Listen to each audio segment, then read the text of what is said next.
夜の街迷いしけカレーのランプどこから来たのよみすぼらしいねねえうちにおいで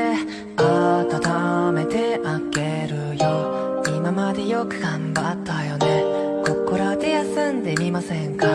ゆっくり話をしませんかとりあえず今夜は安心さ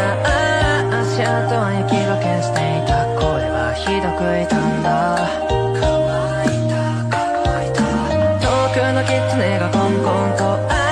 僕たちを探してるようだそっ